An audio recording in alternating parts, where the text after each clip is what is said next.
कहिया सुनी जीना शंकर निंदा असोफल तुरता लहब सब काहू भली भांति पक्षी ताब पिता हो। सती जी ने कहा इसका परिणाम देर नहीं तू तुरंत आने वाला है। और पिताजी भी एक चीज आपको बता दें, जब इस प्रकार से सती जी बिगड़ने लगे तो महाराज भृगु ने कहा ये सती जो तुम एक कर रही हो तुम्हारा व्यवहार ठीक नहीं लगता। सती जी ने कहा क्यों ठीक नहीं लगता? तो महाराज भृगु ने कहा जो हम सब लोगों को डांट रही, मुनि महात्माओं को डांट रही हो, पूजा करने वाले आचार्य जी को डांट, इससे क्या फायदा? अरे तुम्हारे पिताजी जो करा रहे हैं वही ना हम करेंगे, उनको नाम दक्षिणा देना। इसलिए जो यहाँ तुम्हारे पिताजी कराएंगे वही हम लोग करेंगे, हमारा धर्म। सती जी ने कहा महाराज गलत बोल रहे हैं, आप आचार्य हैं, गुरु। आचार्य गुरु का ये लक्षण नहीं होता कि मान लो जजमान की बुद्धि नहीं, वो अपना अहित्य नहीं देख पा रहा है तो आपको समझाना चाहिए ना। ये धर्म कार्य हो रहा है कल्याण के लिए, विश्व कल्याण के लिए, जिससे जजमान तक का कल्याण न हो, अहित हो जाना चाहिए। ऐसा यज्ञ कराने वाले ब्राह्मणों का, आचार्यों का भी कल्याण होने वाला। जो जजमान का कल्याण नहीं कर सकता उस आचार्य का कभी कभी कल्याण होने वाला। इसलिए दान लेने से पहले और कुछ लेने के पहले ये देख लो कि जिनका हम प्रतिग्रह ले रहे हैं जितना ले, अरे ज्यादा नहीं तो कम से कम जितना प्रतिग्रह ले रहे हैं उतने के लायक उसका कल्याण भी। कल्याण न करवा तो आपको बता दें, आप उसके साथ गड़बड़ करेंगे तो सद्या कर्ता विनश्यति, कर्ता का पहले नाश हो जाएगा, बाद में करवाने वाले का भी, दोनों का नाश होने वाला है। इसलिए सती जी ने उनको समझाया कि कम से कम मान लो पिताजी के समझ में नहीं आया तो आप लोगों को तो समझाना चाहिए था। लेकिन ये लोग बार बार कहते थे कि भैया हमको नहीं, जो बिगड़ना है, जो कहना है अपने पिता को कहो। सती ने कहा देखो मैं आप लोगों को कह सकती हूँ, ये तो मेरा धर्म है, लेकिन पिता को कहने का मेरा धर्म, देखना है हमारा धर्म शास्त्र कहता है माता पिता अगर अपराधी भी हो तो लड़के को डंडा लेके उनको कहने का अधिकार, बच्चों को उनको डांटने का, मारने का, शासन करने का अधिकार नहीं। माता पिता बच्चों के ऊपर शासन, गलती करे लड़का तो माता पिता को उनके ऊपर शासन करने का अधिकार है, लेकिन बच्चों को उनके ऊपर शासन करने का अधिकार नहीं है। इसलिए सती ने कहा कि पिता मंदमति अनिंदते ही अदक्ष शुक्र संभवया देहि। मैं उनको कुछ कह तो नहीं सकते, मेरा धर्म तो नहीं करता, लेकिन हाँ मैं इतना जरूर कह सकती हूँ जो भगवान शंकर की निंदा करने वाले हैं ऐसे पिता का संबंध में रखना नहीं चाहती। इसलिए तजी हाँ तुरता देहते ही है तू और धारी चंद्र अमोली भी सके तो। वो मन में विचार करते हैं कि ऐसे पिता का संबंध रखना ठीक नहीं है। ये सबसे बड़ी बात आपको बता दें, भगवान शंकर की निंदा को सुन करके भगवान कहते हैं पार्वती जी को इतना कष्ट हुआ, उन्होंने कहा जो मेरे स्वामी की निंदा करने वाला है उसका संबंध मुझे अपेक्षित। यह भी हो सकता था बिना शरीर छोड़े भी शरीर का त्याग, माने कि संबंध का त्याग कर देती तो उनको, बहुत लोग कहते हैं कि शरीर छोड़ने की क्या जरूरत, उनसे अपना संबंध त्याग कर दो। लेकिन सती जी ने मन में विचार किया मैं अपने पिता का संबंध त्याग मैं तो कर सकती थी, लेकिन ये संसार वाले मेरे पिता का संबंध त्याग मेरे साथ में नहीं करा पाए। ये देखना तुम भले ही माता पिता को मानो या न मानो, जैसे कोई लड़का अपने पिता को माने या न माने, लेकिन बाहर जाएगा तो कहेंगे भाई तो फलाने की लड़का, यही ना कहेंगे। तो वैसे ही सती जी ने मन में विचार किया मैं पिता का त्याग कर दूं तो इससे त्याग नहीं होगा। अरे मैं जहां भी जाऊंगे लोग यही कहेंगे दाक्षायणी है, ये माने कि दक्ष महाराज की कन्या है वो जब इस समय कहेंगे तो कहते हैं उस समय ये कहते हैं कि इनका संबंध मेरे से होने से ये मुझे स्वीकारने को इससे अच्छा है मर जाना। और ऐसा मन में विचार करके ये देखना, आपको बता दें सती जी को इतना क्रोध आया है कि कहते हैं क्रोध के कारण उन्होंने अग्नि प्रकट कर। उस समय सती जी को तो ऐसा लगता था कि क्रोध इतनी थी कि पूरी सृष्टि को जला करके राख कर दूंगी, यह स्थिति उनकी बनी है। और कहते हैं कि ऐसा कहीं जोगा अवगिनिता नुजारा तो भयऊ सकल मख हाहाकारा। योग अग्नि प्रकट करके जिस समय उसी यज्ञशाला में सती जी जलने लगी, चारों तरफ हाहाकार होने लगा, अरे देखो बचाओ बचाओ बचाओ।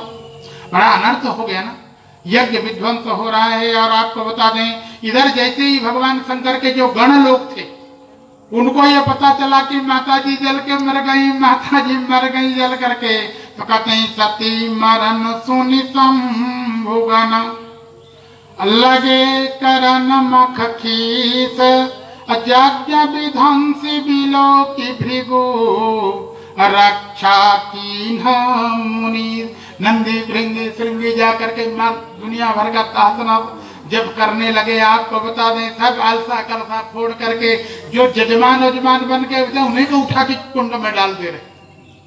महाराज भृगु ने मंत्र शक्ति के द्वारा भगवान शंकर के गणों को रोक दिया है, या रोका ही नहीं शासित किया, दंड।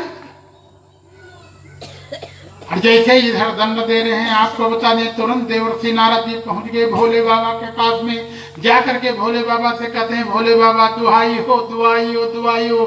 भगवान शंकर ने पूछा क्या हुआ? उन्होंने कहा क्या बताएं, अभी हम उसी यज्ञ से आ रहे हैं जिस यज्ञ में आपको बुलाया नहीं गए। अरे आपको नहीं बुलाया गया, आप तो गए नहीं, लेकिन कहते हैं ब्रह्मा जी भी नहीं गए, भगवान नारायण भी वहां पर नहीं आए थे, लेकिन वहां प्रभु आप लोगों के न रहने पर बड़ा अनर्थ हो गया। क्या हो गया? कहन माता जी जल करके नष्ट हो गई। ये देखना, इतने पर भी भगवान शंकर साधु है, साधु व्यक्ति जानता है कि भाई जैसा कर्म होगा वैसा जैसा भगवान का विधान बना हो। लेकिन यह सुनने पर भी जब भगवान शंकर को गुस्सा नहीं आया तो उन्होंने कहा प्रभु आप जानते नहीं, अरे माता जी तो जल गई, आपके चेला चपेटियों के ऊपर में भी बड़ी विपत्ति है। उन्होंने इसका विरोध किया तो उनको भी बड़ा दंड दिया गया, उनके साथ भी मारपीट की गई है। जैसे ही भोले बाबा को ये पता चला कि हमारे गणों के साथ भी गड़बड़, तब भगवान शंकर को गुस्सा आया कि समाचार सब अशंकर पाए, कि समाचार सब अशंकर पाए, तो वीर भाद्रोकारी अकोप पठाए। कहते हैं बड़ा गुस्सा भगवान शंकर को आज जटा उठा के पटका, वीरभद्र प्रकट हो गए। और प्रकट होकर के भगवान भोले बाबा से कहते हैं आदेश, उन्होंने कहा जाकर के यज्ञ का विध्वंस करना है, भली भांति दंड देना है, खाली महाराज दक्ष को नहीं, और भी जो भृगु आदि हैं जिन्होंने जाकर के हमारे चेला चपेटियों को परेशान किया है, दंड दिया है, उनको भी शासित करना है। इधर से भगवान शंकर का आदेश प्राप्त करके आपको बता दें वहां से वीरभद्र गए, और वीरभद्र जी जाने के बाद विध्वंस अजायती न कीन्हा असकल सुराना विधि वत फल। यज्ञ को भी विध्वंस किए, और जो देवता बड़े प्रसन्न हो गए थे, हमको बुलाए, हमको उनको, एक एक देवता जो आपको बता दें, कोई हंस रहा था उसका दांत तोड़ लिए, किसी का जीभ खींच लिए, किसी का, सबको अलग अलग एक एक करके सबको दंड देने लगे। लेकिन इन कथाओं को छोड़ करके गोस्वामी जी ने कहा कि ये तो था, लेकिन जिस समय सती जी शरीर का त्याग की, उस समय सती जी की स्थिति यह थी कि सती मरत हरि असनुबर मांगा, अजन्म जन्म शिव पद अनुरागा। मरते मरते अंतिम, ये देखना वैसे भी हमारे यहाँ यह है अंतिम समय, अंतिम में जिस प्रकार की स्थिति होती है, मति होती है, उसी प्रकार की गति आगे जाकर के मिलती है। कहते हैं या अंतिम में अगर परमात्मा का ध्यान हो जाए, चिंतन हो जाए, तब कहते हैं वो जीव परमात्मा को प्राप्त हो जाता है। गीता में भगवान ने स्वयं कहा कि अंत काले च मामेव स्मरन् मुक्त्वा कलेवरम्। अंतिम समय में अगर कोई मेरा स्मरण करके इस कलेवर का त्याग करता है तो उसे, इसलिए इस जीवन का सबसे बड़ा फल यह है, कहते हैं कि म्यन्ते नारायण स्मृति, आखिरी में भगवान नारायण का स्मरण हो जाए, चिंतन हो जाए, मनन हो जाए तो जीव भगवान को प्राप्त कर लेता है। लेकिन आप ये एक ही दौर सोचो कि जरा ये सोचिए कि अंतिम में चिंतन करने पर जीव को मिल जाएगा तो जीवन भर हम राम नाम क्यों करें? जीवन भर करने से कोई फायदा नहीं है, आखिरी वाला काम कर रहा है। लेकिन हमारा धर्म शास्त्र कहता है, भगवान का एक नियम है कि जो जीवन भर भगवान का चिंतन करता है, मनन करते हैं, अंतिम समय में कफवात पित्त के कारण अगर वो भगवान का स्मरण नहीं कर सकता तो भगवान स्वयं उसका स्मरण करके उसका कल्याण कर देते हैं। यहाँ देखो अंतिम समय में सती जी कहते हैं भगवान का स्मरण की, लेकिन मुक्ति नहीं चाहिए। भगवान का स्मरण की इनको मुक्ति मिल जानी चाहिए थे कि नहीं? लेकिन कभी कभी यह होता है कि अंतिम में भगवान का स्मरण तो हुआ, लेकिन भक्त मुक्ति नहीं चाहता तो भगवान अंतिम में भक्त की इच्छा, या अंतिम क्या भगवान के लिए तो परमात्मा तो ऐसे कि हर समय भक्त की इच्छा की पूर्ति करते हैं। इसलिए भगवान के लिए कहा गया है कि राम सदा से वकरुचि राखी, कि वेद पुराण असंत सूर साक्षी। भगवान भक्त की रुचि रखते हैं। इसलिए देखना अंतिम समय में एक बार अगर भगवान का नाम निकल जाए, राम निकल जाए, कृष्ण निकल जाए, नारायण निकल जाए तो भगवान मुक्त कर देते हैं। और इस समय रामलीला चल रहा है ना जगह जगह। कल देखना हम लोग अयोध्या वाली रामलीला देख रहे थे, टीवी में आ रहा, कन्हैया से हमके भैया अयोध्या का रामलीला दिखाई।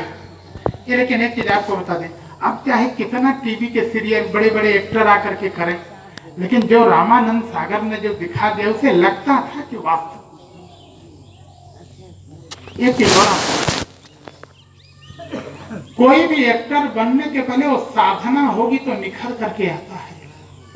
रामानंद सागर ने जिनको जिनको एक्टर बनाया था वो सब भक्त थे भगवान के। अगर भगवान का भक्त भगवान की आराधना करके चिंतन करके कोई लीला करता है तो लगता है।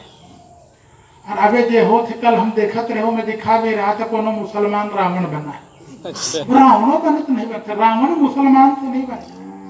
रावण तो कोई भगवान का अनन्य भक्त होगा, जो शिव का अनन्य भक्त होगा उससे रावण बनते बने किताब से बच जाएगा। वो मौज नहीं आया, कल हम देख रहे थे। बोलिए सियावर रामचंद्र की जय। तो कहने का यह था कि रामलीला आदि में देखिएगा जब महाराज दशरथ का मरण होता है तो एक बार राम नहीं कहते कि राम राम कही राम कही, और राम राम कही राम, तनु परिहरे रघुवर विरह, तो राउ गयऊ सुर धाम। एक बार राम कहने पर मुक्त हो जाए, लेकिन यहाँ बार बार राम राम राम राम करे, लेकिन फिर भी राव गयऊ सुरधाम। उसका कारण था कि मरते समय महाराज दशरथ जी मोक्ष नहीं चाहते थे, और जब मोक्ष नहीं चाहते थे तो उनको मोक्ष, क्योंकि भगवान अंतिम में भी भक्त की इच्छा देखते हैं। ऐसे ही सती जी अंतिम समय में भगवान का स्मरण तो जरूर किया, लेकिन उस स्मरण में वो मुक्ति नहीं चाहती थी। वो बार बार पुनरपि जननम पुनरपि मरणम से मुक्त नहीं चाहती थी, वरना भगवान से निवेदन करती हैं प्रभु मैं आपका स्मरण तो कर रही हूँ लेकिन मुक्ति के लिए नहीं। तो भगवान ने सती जी से पूछा कि माता जी आप मुक्ति नहीं चाहती तब क्या चाहती हैं? भाई जो कर्म आपने किया है अंतिम में आपने हमारा स्मरण किया है, जो मेरा स्मरण करता है वो मुक्त हो जाता है, लेकिन आप मुक्त तो नहीं होना चाहती तब क्या चाहती हैं? तो सती जी ने कहा कहते हैं कि जन्म जन्म शिव अपद अनुरागा।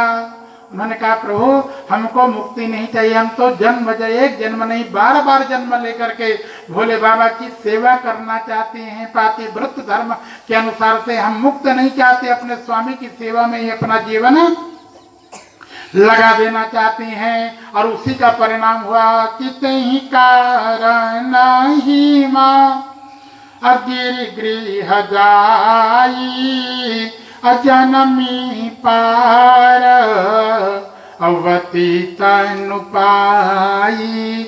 वही उसी का कारण हुआ कि यहाँ शरीर छूटता है और जाकर के महाराज हिमांचल के यहाँ महाराज हिमांचल की छोटी कन्या बन करके इनका जन्म हो जाता है।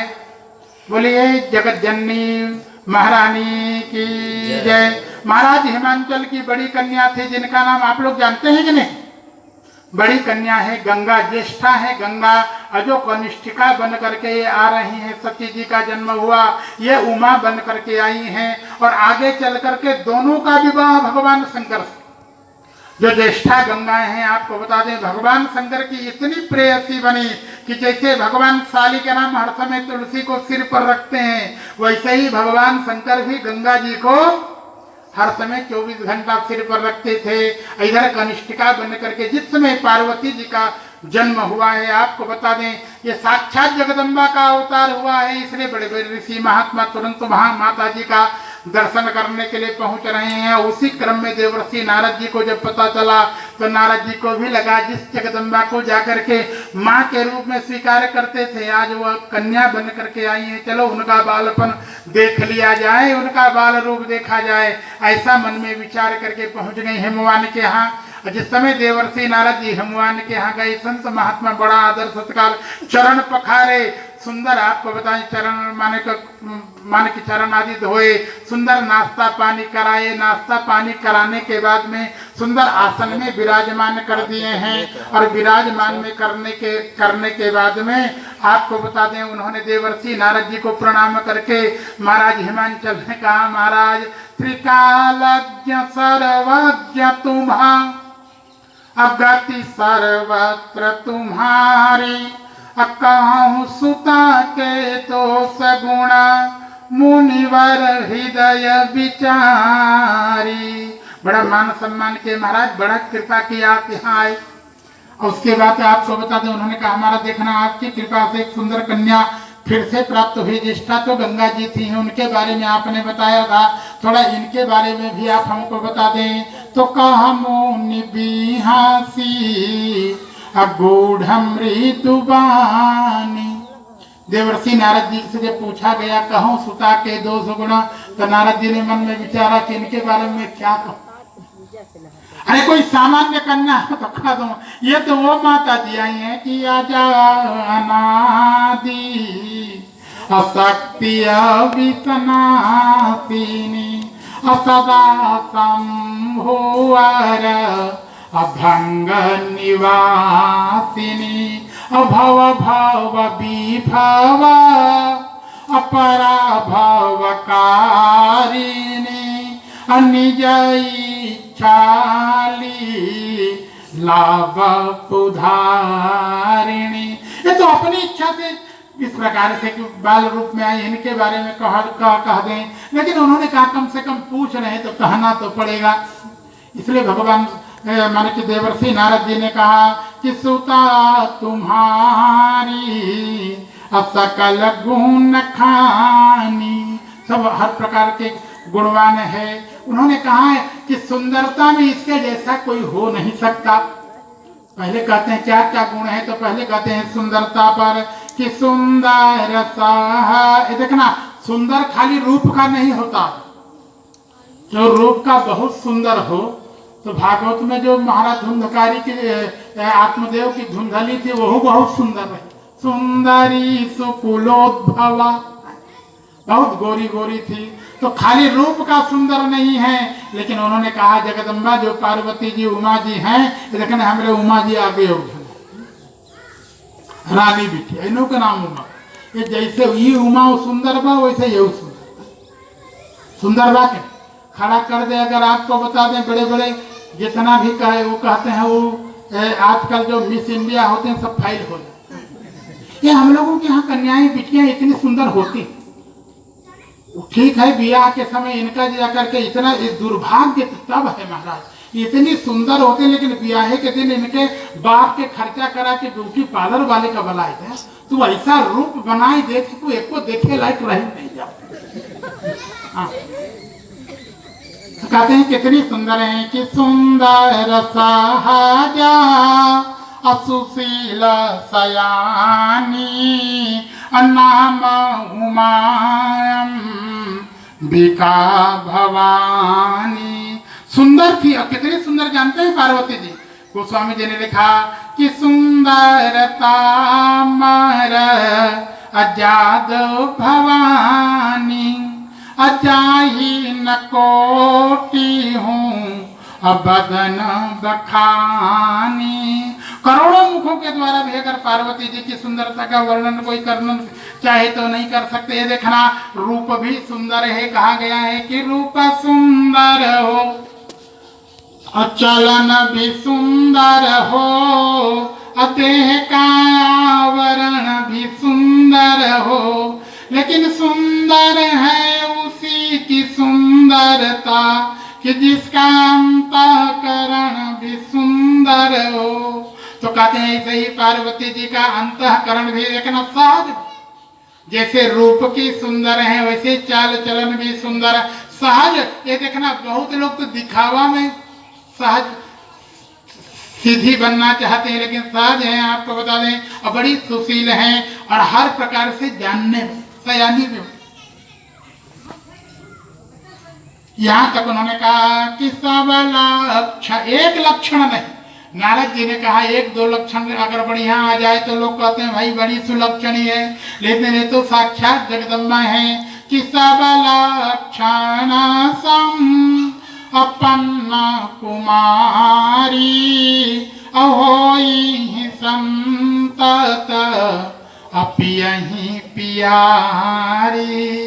कुमारी रह करके वे सब लक्षण हैं, लेकिन जब ससुराल भी जाएंगी, ये देखना कन्या को ऐसा सुंदर होना चाहिए, सहज होना चाहिए कि पति को अच्छा लग जाए। तुम्हारा स्वभाव ये देखना बहुत लोगों का ऐसा होता है, दुनिया तो इनको पसंद करती है लेकिन इनका पति, स्त्री का श्रृंगार दूसरे के लिए नहीं, समाज के लिए श्रृंगार नहीं करना चाहिए। आज लोग श्रृंगार समाज के लिए करते हैं कि लोग हमको देखें, तो घर में रहेंगे पति के सामने तो ऐसा मुंह बनाएंगे कि मुंह देखने लायक नहीं, अब पट्टी बाजार जाए तो ऐसा लिपस्टिक लगाए ना। अब बताओ पट्टी बाजार में इनका क्या देखे, अगर पट्टी बाजार में मुंह दिखाओ ठीक नहीं, पट्टी बाजार जाए तो मुंह ढांक के जाए क्या के देखे। अरे दिखाना है तो पति के सामने पति के लिए इतनी सुंदरता बना दो, लेकिन जब पति सामने रहे तो गोबर निकाल के इतना गोबर शरीर में लगाए देते हैं कि बेचारा देखो में चाहे कि गंधाए लगे। अब बाहर जाए तो सुंदरता है, जब घर में पति के सामने रहो, पति को दिखाने के लिए आपको बताने होना चाहिए, समाज को दिखाने, समाज को अपना स्वभाव दिखाना चाहिए। तुम्हारा स्वभाव ऐसा बढ़िया हो, गुण अच्छा हो, रूप समाज को दिखाने की बहुत आवश्यकता नहीं है। रूप अगर समाज देख ले तो मामला गड़बड़ हो सकता है। ये बताओ कि साक्षात जगत जननी को देख करके बेटुआ का मन गड़बड़ हो,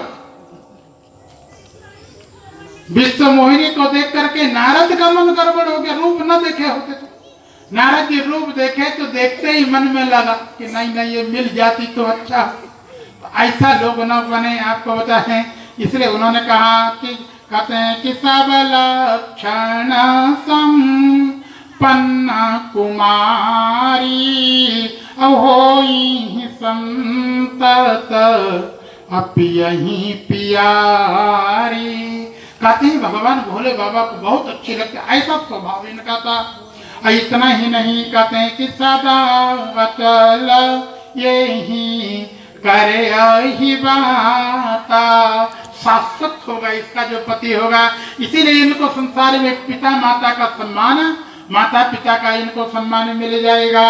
और यहाँ तक उन्होंने कहा कि शैल सुलक्षण असुता तुम्हारी, कहते हैं हर प्रकार से सुलक्षणी है जगदम्बा मैया, आज सुलक्षणी सुलक्षणी कहें कुलक्षण वाला न बचा के। वैसे कहते हैं सब अच्छा अच्छा है, अवगुण दो चार हैं वो दूसरा के प्रभाव में है, वो बाद में है। आपको बता दें अच्छे लोगों के यहाँ